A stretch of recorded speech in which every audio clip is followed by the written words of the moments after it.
A new study says the news media have been pushing a gospel of godlessness on the American public. The Media Research Center's Culture and Media Institute looked at broadcast news, the three leading news magazines, and National Public Radio. They found that 80% of feature stories about atheism and atheists had a positive tone. None of the feature stories were negative, and most Christian-themed stories included atheist counterpoints or were written from an atheist perspective.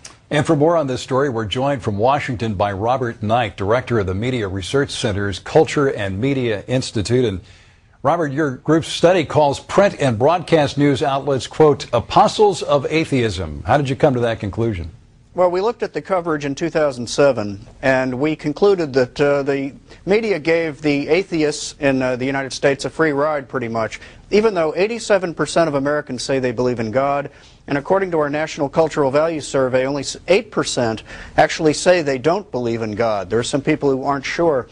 But we looked at the coverage of the major networks, the major news magazines, and of the networks, ABC had far more stories about atheism than any other network, and Newsweek magazine led the news magazines by a good measure as well. In more than half of Newsweek editions, they had commentaries or mentions or stories about atheists.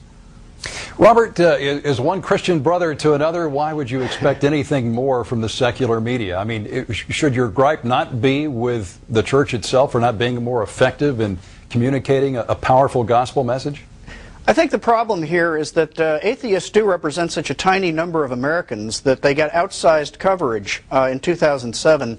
It was based mostly on the release of 3 books, one by Sam Harris, Letter to a Christian Nation, one by Richard Dawkins, The God Delusion, and the other one was by Christopher Hitchens, God is Not Great.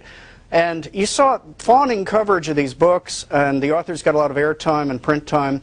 And I think the most egregious example of bias would be Newsweek magazine assigning Christopher Hitchens, who has bashed Mother Teresa in an entire book, being assigned to review a book about Mother Teresa.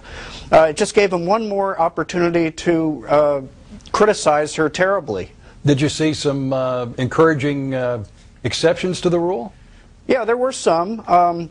In fact, when Governor Sonny Perdue very publicly prayed for rain to end the drought in Georgia in November, all 3 networks covered it. Only 2 of them, that would be CBS and ABC, brought on atheists to give their point of view.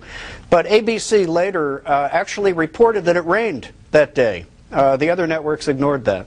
Robert Knight from the Media Research Center, thanks for sharing this research. It's fascinating.